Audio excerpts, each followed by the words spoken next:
Howdy, folks. I'm Rebecca Jolly, the Jolly Alchemist, with a neutrino forecast today for Monday, the 8th of September, 2025. We are entering the left angle cross of Dominion. So here you see my Dominion scarf turned into a Dominion hat with a Dominion feather. That's what you get. All right, so let's dive in. We have 64 and 63 moving into the fifth line. And of course, we got to remember that underneath this, we have the 45 that wants to have control, leadership.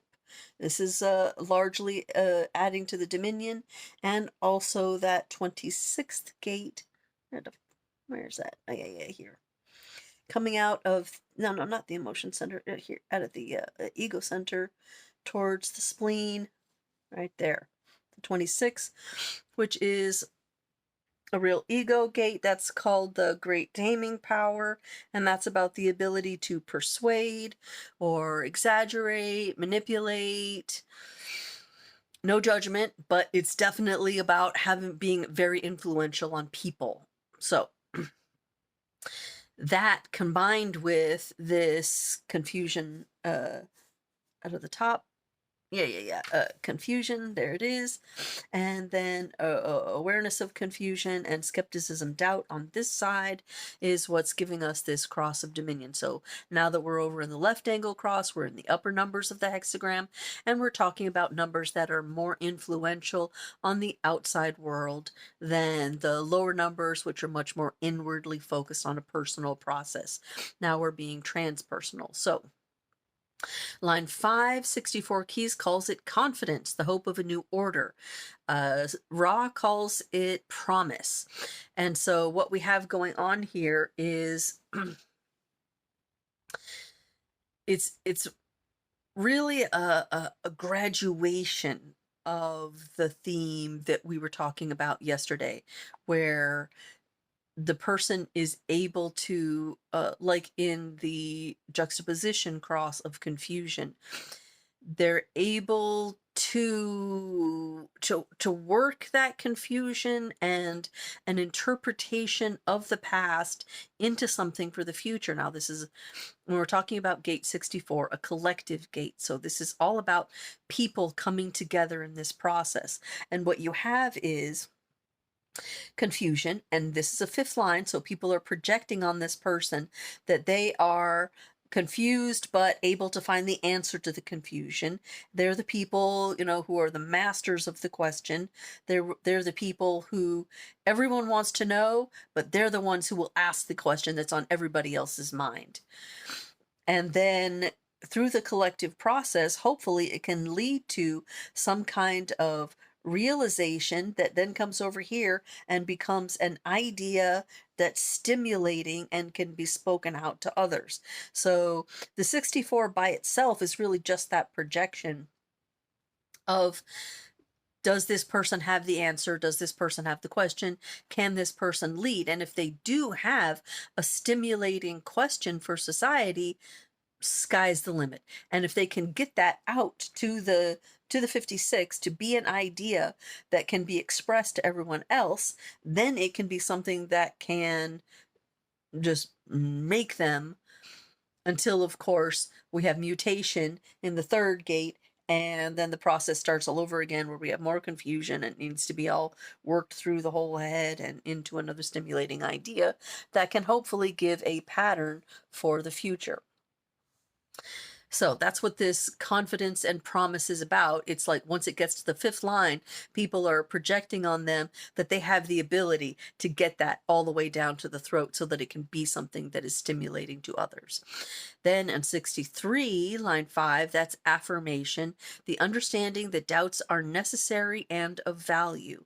So what happens here is you have a person who's a part of their definition is this idea of being doubting and doubtful.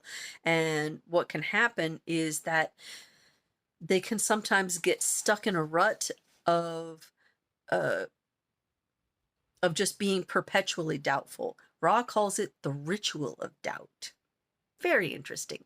So we're talking about someone who is just not necessarily their doubts are reaching, through the testing process of the youthful folly and the four, and then coming to opinions that need to be backed up by details.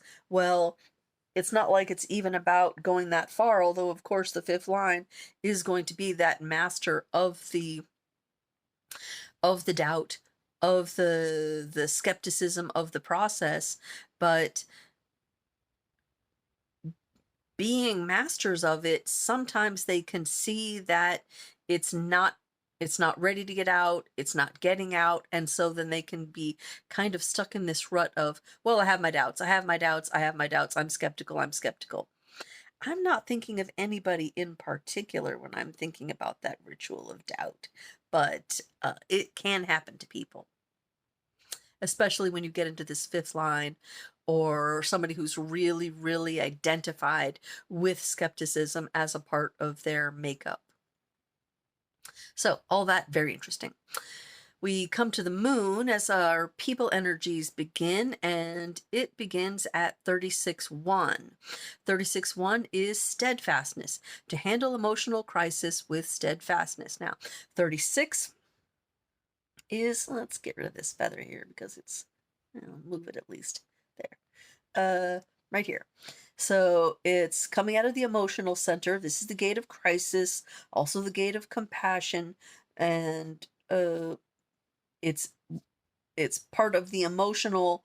You have the push here for a new experience, and the new emotional experience happens because of a crisis. So you have the crisis here, then you have the experience that you can talk about later. So this is the first line of 36, and we will be going through it throughout the day, but it's only a moon energy, so it'll be blurring by really, really quickly, actually. However, that's the energy that's going on there, this crisis. So you will see people having emotional crises, or people coming to you that are having emotional crises in their lives. There's some aspect of crisis that's happening. But again, it's not just crisis, it's also mastering crisis and being able to have compassion for others in crisis. So when the 36 is passed through, we will get the 25, because we already have two activations right now of the 25. A third one is not going to make that much difference in the energy. And then we will go on to a 17th gate activation. The 17 is coming out of the mind right here. This is the gate of opinions. So we will have some opinions being dealt with in the energy stream there. Okay, Mercury starts off in 40, line 6. Exclusion, excluding forces to protect the group. We just went through this recently, and I also just did a video where I was discovering what the heck is going on with that. So if you want to know why the transits have been kind of boring lately, or why they seem to be really repetitive, that video is explaining that, because it's showing that our Mercury energy and our Venus energy are coming up and really shadowing the sun's energy, but they are going to overtake it soon, and then they'll be foretelling the sun's energy. But for right now, they're lagging behind, and that's why you're hearing me say over and over again, we just went over this, because we did in both of these gates, actually, not gates, but planets, for Mercury and Venus. So we just recently went through 40, and then it'll pop into 64, lines 1 and 2. Well, what do you know? 64 is our Earth energy right now. So we're just getting to the point where Mercury is going to be overtaking the sun on the wheel. Like I said, watch that other video if you want to understand a little bit more about how and why that's happening. But 64-1 is transition, reflection on the sense of conditions, and 64-2, qualification to recognize relevant experiences. Of course, if you want to know more about those, just go back a couple of days when I was looking in detail at 64-1 and 2. Venus is going through 7-4. We've also recently gone through this in our leadership channel. Like I said, Venus is a little bit slower because its period is a little longer, but it's catching up as well. 7-4, abdication, the wisdom to step down for the benefit of the whole. So what I'm seeing here is these patterns are starting to make some sense to me. I'm starting to see that on a larger scale, right at this time, before the new energy begins and before we actually have the shift into the world that will become, it's critical for us to examine and study the nature of leadership. Now, I think as a globe, we tend to be kind of focused, maybe even over focused on leadership. So that's okay. But there's such a world of confusion, gate 64, and skepticism, gate 63, around the subject of leadership, gate 7 and 31, that I don't think a whole lot of people are able to make sense. They're blinded by the circus, so to speak. All this foolishness that's happening up here. Uh, Rather than seeing, oh, this is my opportunity to deeply examine leadership, what our leaders have been in the past, what we want them to be in the future, what we need them to be in the future in order to be able to lead us properly into the future. And I have to say, I personally don't want anybody leading me who doesn't know human design at least as well as I do. Yeah. Because that's so much about the future. I don't want to be the one who knows more about the future than the people who are leading us. Or maybe it just means that someone who knows about the future from studying human design is in a better position to be a leader in the future because they know more about what actual leadership is and what it actually needs to be rather than being this bling sort of ridiculous fun and games here. So, Mars. Mars is at 57.6. I believe we looked at that yesterday. That's utilization based on intuitive problem solving, but it quickly moves into the next hexagram, which is 32, 32.1.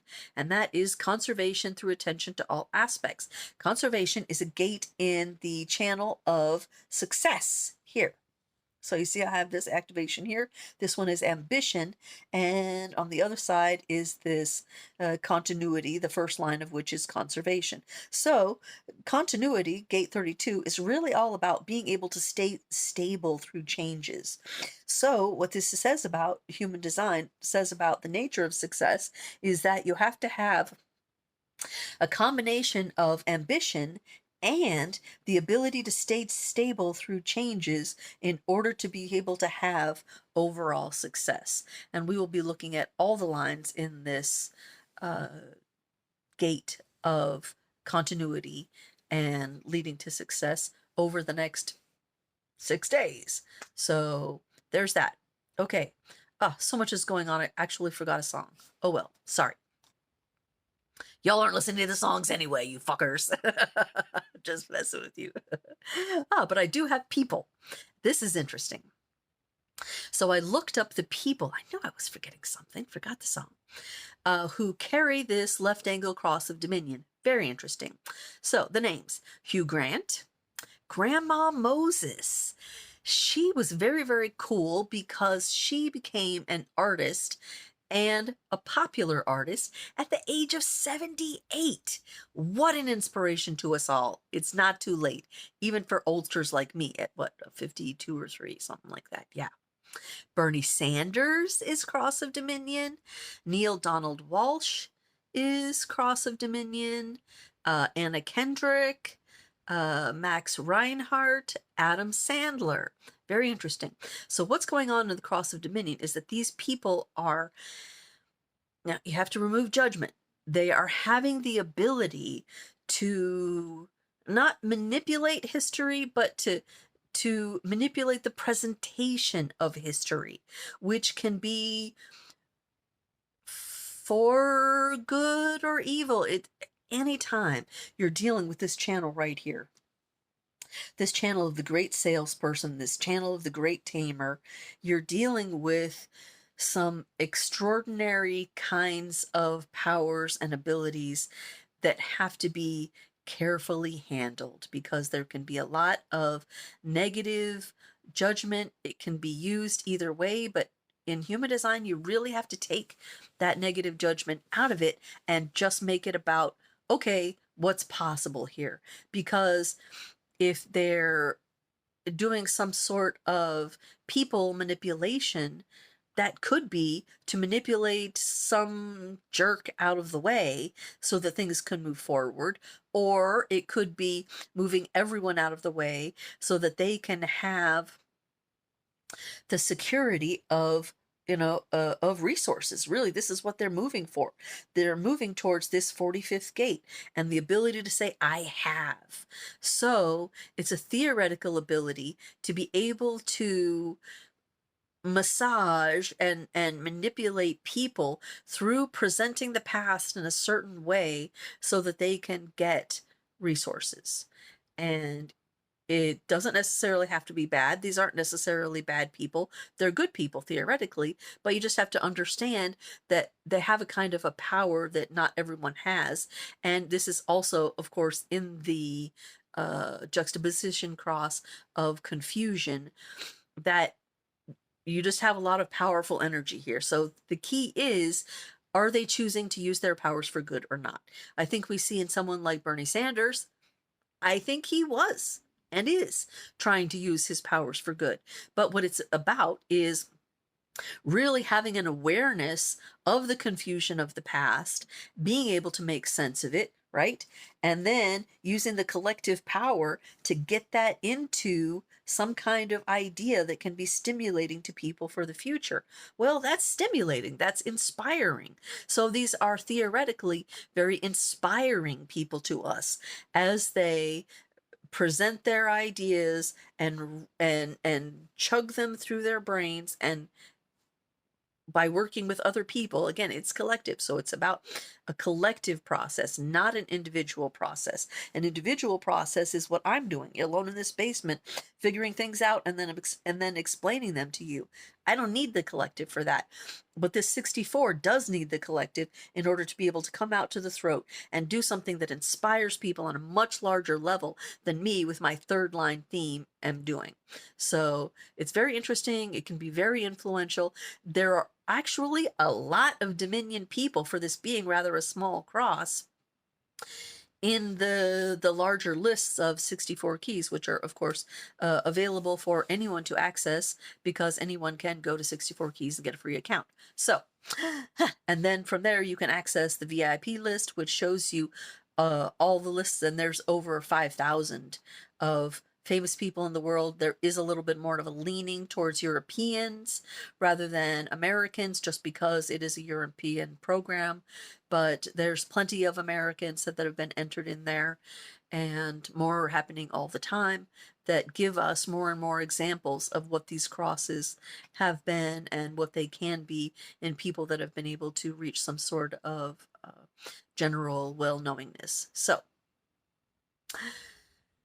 I have so much more to say, but maybe another video or maybe tomorrow. I don't know. Uh, this is enough for today. The video is stretching long, so take care of yourselves until tomorrow, where we will speak more Dominion issues. Ciao.